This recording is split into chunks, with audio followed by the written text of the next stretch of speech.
Hi guys! Anyway, so yun, different day. Yun na nga, iniwan tayo ni Mr. I don't know kung nakapag-vlog ako. Pero yun, so magluto ako guys kasi pauwi si Mr. Kahapon hindi siya nakauwi. Doon siya natutulog guys. Sa, tawag dito, sa trabaho. Pero sa sasakyan siya natulog. Kawawa talaga itong asawa ko. So sa trabaho siya natulog. And sa sasakyan kasi hindi nga pwede matulog doon sa trabahoan. So ngayon, pauwi na siya. Maaga siya ngayon, guys.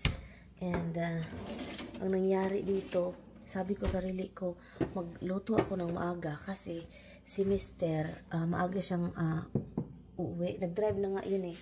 So, hindi ko alam kung ano yung dinadrive, ano yung asa na siya. Pero, I think the traffic yun sa city. Pero, kanina pa yun, mga 1.5 hour na ata. So, malapit na yun siya dito ngayon sa bahay. Sobrang quiet dito sa bahay ngayon kasi nga, yun na nga, white.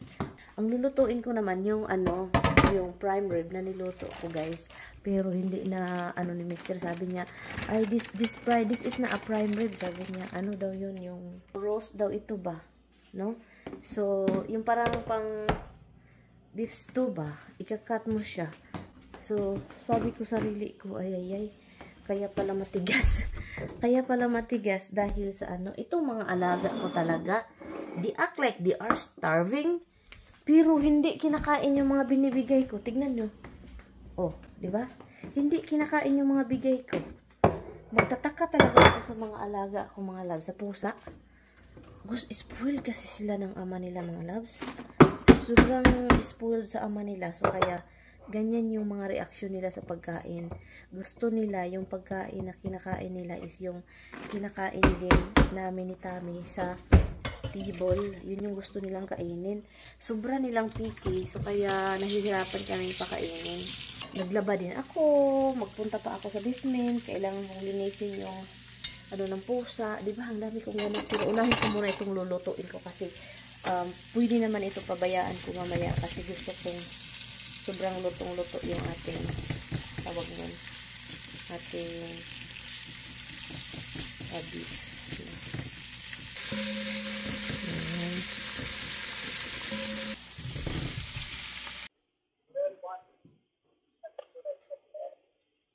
It was good then. I haven't seen it in years, so I wouldn't know. Can't even imagine it on the 50th season, 50th anniversary.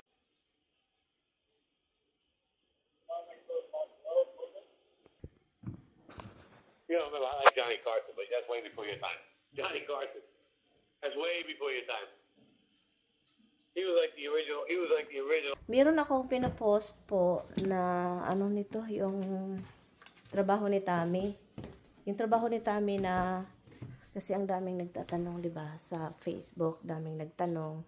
Sa YouTube, meron ding nagtanong, pero mostly sa Facebook talaga. So, nagpost ako. So, itong si Tami, hindi talaga siya mahilig picture sa mga nakikita niya. Mga tao lang naman daw yun, sabi niya. Celebrities. So, hindi siya mahilig mag-picture. Gusto niya, nandun siya kasi kapag may celebrities, sobrang daming fans, di ba? Daming tao. So, ayaw ni Tami. So, yung trabaho kasi niya, hindi siya yung talagang asikaso ng mga celebrity. Ang trabaho po ni Mr. is AV-TIC po yun siya. So, yun yung trabaho ni Tami. So, marami siyang nakalimuha. Paminsan yung magtawag yung mga kung anong gagawin, si Tami sa audio, kung okay lang ba yung audio, kung okay lang ba yung visual, kung may mga mali-mali yung coloring, i-change ni Tami sa movie theater ha. So, yun siya. So yun siya mga loves. Nag-post ako kasi si Tami alam niya na gustong-gusto ko si Angelina Jolie dahil sa mga movies, hindi dahil nga yun siya, yung pagkatao niya. Yung mga movies ni Angelina Jolie gusto ko. So, kaya alam niya, and then palagi niya nakikita si Angelina Jolie, and then ang sabi ko sa kanya, bakit hindi ka mag-video, ganyan, picture. So, ngayon, sabi niya, nag-take siya picture, kasi yan, gusto niyang makita ko na andun si Angelina Jolie. So, nag-take siya ng picture. So, pinost ko sa Facebook. Ang nangyari, mga loves, meron may basher, guys. Hindi man masaya. Magtatanong ang iba, inano ko lang na, inano ko lang na, pinopost ko lang doon, sa mga nagtatanong, ito po, part po ito sa trabaho ni Tami. Of course, I'm happy na may makita si Tami yung mga malalaking tae. Pero sabi pa ni Tami, malalaki silang Hollywood sila, pero tao lang yan sila. Tao lang, at si Tami nasanay na yan siya kasi yung family talaga niya is maraming mga kakilalang Hollywood, mga gangster. Yung father ni Tami. So, kaya yun. Kaya, yung family ni Tami kasi, yung papa kasi niya, may mga gangster, mga grupo-grupo. Alam niyo naman yun noong unang panahon. Diba? So, yun siya. So, maraming mga kilalang mga anek, may mga celebrity, kakilala, ganon. Pero, so yun, pag sabi ko na ganon, pag post ko na ganon, may magsabi na naman. Kasi nagtatanong sila kung anong trabaho, may magsasabi na, specific naman dyan, o ganon. So, and then may nagsabi na, specific or ano ba talaga ang work ni Tami dyan, magtatanong ganon. Gusto pa talaga ulingkatin lahat, ulingkat, ano ba talaga ang ano ni Mr. ganon. So, meron ding nag-comment na basher, na matagal ko ng basher po, talagang kilala na basher talaga, matagal na. Hindi ko siya binablock that time. So, ngayon, sabi pa niya, kahit ano, hindi niya yan masagot, kahit kukulitin mo nga, hindi niya yan masagot. So, ang ibig sabihin nun, hindi ko masagot yan kasi, or gawa-gawa ko lang, na istorya yung trabaho ni Mister, kung anong trabaho niya, or hindi ko masagot kasi, kinahiya ko yun kasi hindi talaga siya doon part sa screening. Pag sure good ay, no?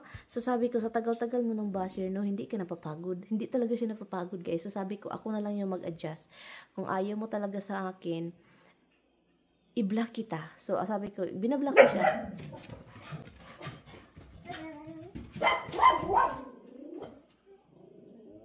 So, binablock ko siya kasi talagang matagal naman talaga siyang basher din. At ayaw talaga niya akong anuhin. Ngayon parang galit siya kung meron akong maipakita. Sabi pa niya, hindi mo ako kilala. O, nagsasalita ka dyan, hindi mo ako kilala. And then, okay, hindi niyo ako kilala.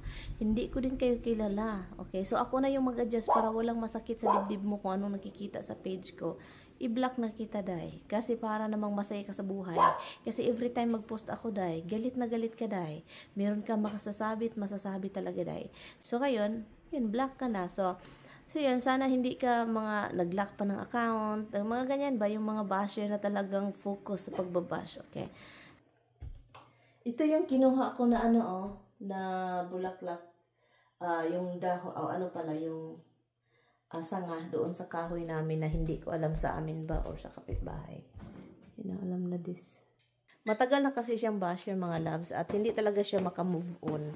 Every time I post something, hindi talaga siya maka-move on. Parang galit siya sa mundo.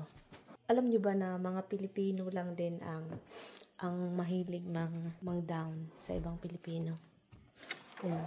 Kapag meron silang nakikita, kahit sobrang hindi naman kagandahan yung buhay, no? Hindi kagandahan yung buhay natin dito. Come on, Roxy.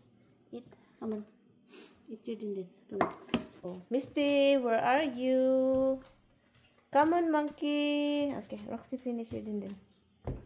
So, kahit, alam nyo, ang ibang mga Pilipino lang talaga ang mahilig mang-down. Kasi, at saka mang insulto.